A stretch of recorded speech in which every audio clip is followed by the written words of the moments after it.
Hello everyone, आप सभी का चीज़ी कोड में स्वागत है। तो आज के इस वीडियो में हम लोग व्यू मॉडल्स के बारे में बात करेंगे, देखेंगे कि व्यू मॉडल्स होते क्या हैं, इनकी नीड क्या है। तो शुरू करते हैं हमारा लेक्चर। तो इसको एक एग्जांपल से समझते हैं।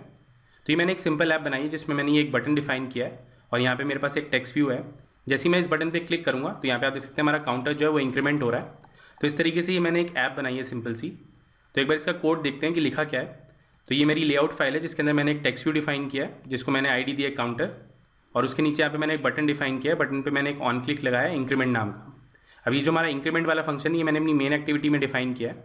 ये इंक्रीमेंट फंक्शन क्या करता है, हमारे काउंटर वाले वेरिएबल को +1 करता है। मतलब एवरी टाइम मैं इस पर क्लिक करूँगा तो ये मेरे काउंटर वाले वेरिएबल को +1 कर देगा। और ये जो हमने काउंटर डिफाइन किया है यहाँ पर डिफाइन किया है, मतलब अपनी एक्टिविटी के अंदर डिफाइन किया है। और जैसे जैसे हम लोग इस पर क्लिक करेंगे तो इसका काउंटर इंक्रीमेंट होगा। और यहाँ से मैंने सेट टेक्स्ट कॉल कराया, और ये सेट टेक्स्ट वाला फंक्शन क्या करता है, हमारे काउंटर की जो भी वैल्यू होगी इस समय उसको हमारे टेक्स्ट व्यू में सेट कर देगा।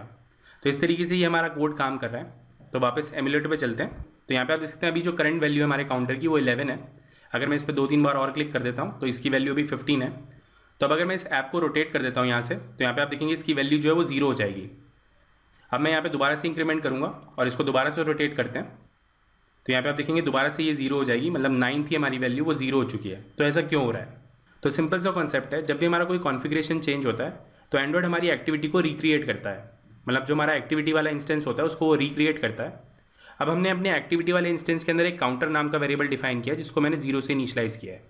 अब हमारी एक्टिविटी जो है वो रिक्रिएट होगी तो जो हमारा काउंटर वाला वेरिएबल है वो 0 से इनिशियलाइज़ हो जाएगा।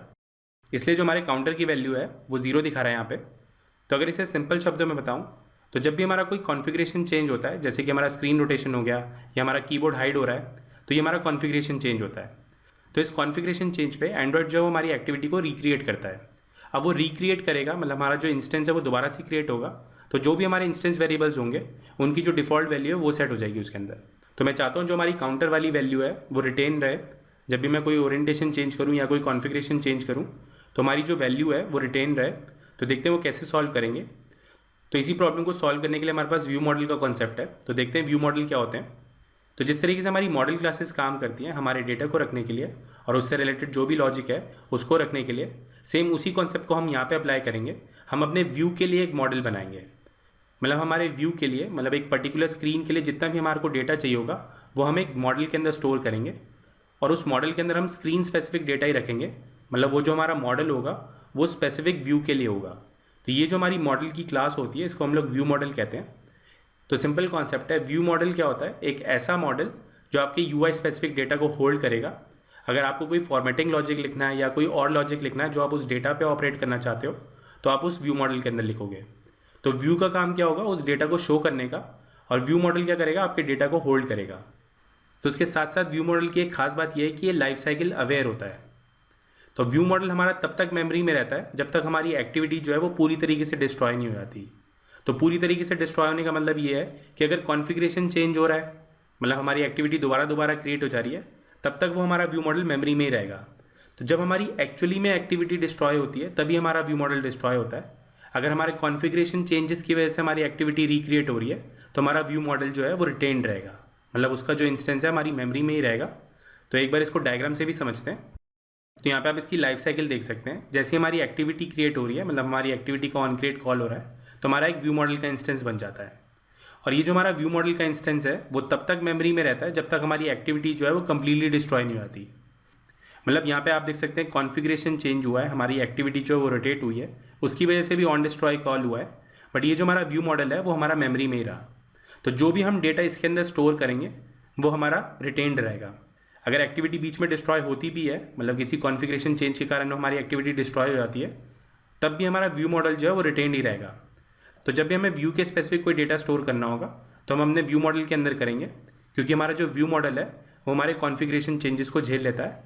मतलब ये जो स्क्रीन ओरिएंटेशन की प्रॉब्लम है इसको वो झेल लेता है। मतलब कोई भी अगर डेटा मुझे स्टोर करना है अपने व्यू के लिए तो मैं उसके लिए एक व्यू मॉडल बनाऊंगा और उसके अंदर उसको स्टोर करूंगा, क्योंकि ये लाइफ साइकिल अवेयर होता है। ये व्यू मॉडल हमारा तभी डिस्ट्रॉय होगा जब हमारी एक्टिविटी जो है या हमारा फ्रेगमेंट जो है वो कम्प्लीटली डिस्ट्रॉय हो जाएगा। तो जितना भी मैंने अभी तक बताया, अगर मैं उसको समराइज़ करूँ तो एक्टिविटी और फ्रेगमेंट्स के अंदर हम जो भी डेटा मेंटेन कर रहे थे वो अब हम व्यू मॉडल के अंदर मेंटेन करते हैं, क्योंकि व्यू मॉडल जो होता है हमारा वो लाइफ साइकिल अवेयर होता है।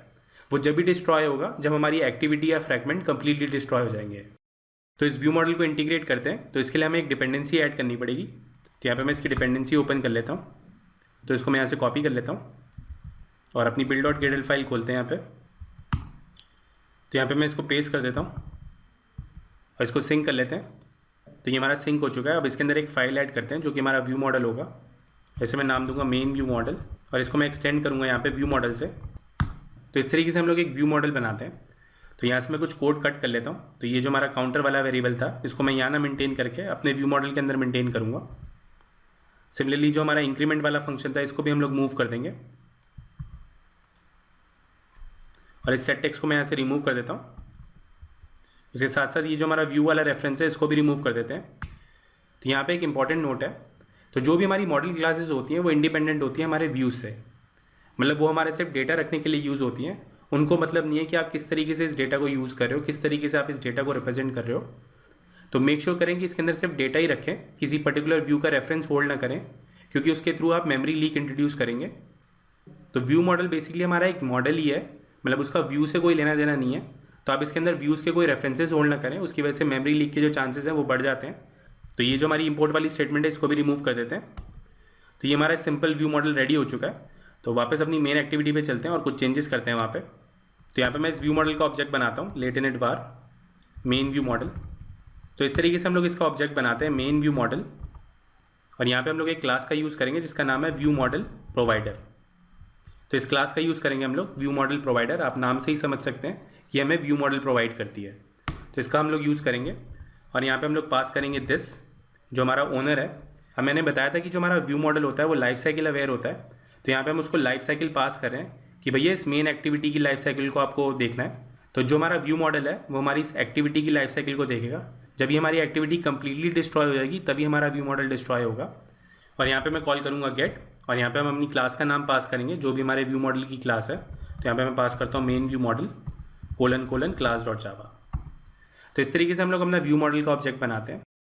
तो ये वाली जो हमारी एरर्स है इसको फिक्स करते हैं। तो यहाँ पे इसको चेंज कर देते हैं। यहाँ पे मैं एक्सेस करूँगा मेन व्यू मॉडल .count। तो इस तरीके से हम लोग काउंट एक्सेस करेंगे और यहाँ पे हमें एक इंक्रीमेंट फंक्शन चाहिए जो कि हमारे बटन के क्लिक पे कॉल होगा। तो बटन के क्लिक पे मैंने यहाँ पे इंक्रीमेंट फंक्शन कॉल किया था। यहाँ पे आप देख सकते हैं ऑन क्लिक लगाया हुआ मैंने। यहाँ पे मैंने इंक्रीमेंट फंक्शन डिफाइन किया है। तो जैसे हमारा बटन क्लिक होगा तो हमारा ये इंक्रीमेंट फंक्शन कॉल हो रहा था। तो यहाँ पे मैं अपने मेन व्यू मॉडल को कॉल करूँगा .increment और दोबारा से सेट टेक्स्ट कॉल कर देंगे। तो ये वही फंक्शन है जो कि हमने पहले लिखा था। तो इसको यहाँ से कोलैप्स कर देते हैं। तो यहाँ पे आप देख सकते हैं इस तरीके से हमारी एक्टिविटी रेडी हो चुकी है। जितना भी हमारा UI वाला डेटा था वो मैंने अपने व्यू मॉडल के अंदर डिफाइन किया है। इवन जो भी हमारा लॉजिक था फॉर्मेटिंग का, जैसे कि यहाँ पे मैंने इंक्रीमेंट फंक्शन डिफाइन किया है, वो भी मैंने अपने व्यू मॉडल के अंदर डिफाइन किया है, जो कि हमारे इस डेटा के साथ खेल रहा है। तो सिंपल कॉन्सेप्ट है, व्यूज़ जो हैं वो हमारा डेटा दिखाएंगे और व्यू मॉडल्स जो हैं वो हमारे डेटा को होल्ड करेंगे। तो इसको रन करके टेस्ट करते हैं, देखते हैं ये काम करता है कि नहीं। तो यहाँ पे आप देख सकते हैं हमारी ऐप रन हो चुकी है। तो मैं इस बटन पे इंक्रीमेंट करता हूँ। तो यहाँ पे आप देखेंगे हमारा काउंटर जो है वो सही काम कर रहा है। मतलब हमारा जो डेटा है वो अभी व्यू मॉडल के अंदर स्टोर्ड है, बट स्टिल ये सही काम कर रही है। अब यहाँ पे मैं इसको रोटेट करता हूँ तो यहाँ पे आप देखेंगे ये 5 ही रहेगा, मतलब हमारा जो डेटा है वो मेंटेन रह रहा है। तो इस तरीके से हम लोग कॉन्फ़िगरेशन वाले चेंजेस हैंडल करते हैं। तो ये तो हमारा सिंपल डेटा है, अभी इससे ज़्यादा एडवांटेज पता नहीं चल रहा होगा। बट अब सपोज़ मैंने अपनी एक्टिविटी के अंदर यूज़र की इन्फॉर्मेशन को स्टोर किया होता। अब जैसे ही मैं उसको रोटेट करता तो मुझे दोबारा से नेटवर्क कॉल मारनी पड़ती उस यूज़र की इन्फॉर्मेशन लाने के लिए। मतलब हमारी नेटवर्क कॉल दोबारा से जाती, हमारे यूज़र को भी वेट करना पड़ता जब तक हमारा डेटा नहीं आता और हमारे रिसोर्सेज भी वेस्ट हो रहे होते। तो इन सारी प्रॉब्लम्स को सॉल्व करने के लिए हमारे पास ये व्यू मॉडल का कंसेप्ट है। तो आई होप आपको ये क्लियर हुआ होगा कि व्यू मॉडल्स क्या होते हैं, इनकी नीड क्या है। तो आज के लिए इतना ही। अगर आपको ये वीडियो अच्छा लगा तो प्लीज़ लाइक करें। अगर अभी तक आपने हमें सब्सक्राइब नहीं किया तो प्लीज़ सब्सक्राइब करें। Thank you for watching. आपका दिन शुभ हो। ये लैंग्वेज भी सीख लो, वो लैंग्वेज भी सीख लो। जीवन एक रेस है, ऊपर चढ़ना सीख लो। हो जाए जब सब कुछ खुद बनना सीख लो। उठा के बस्ता नाप के रास्ता हर कोई चला है IT में। IT में IT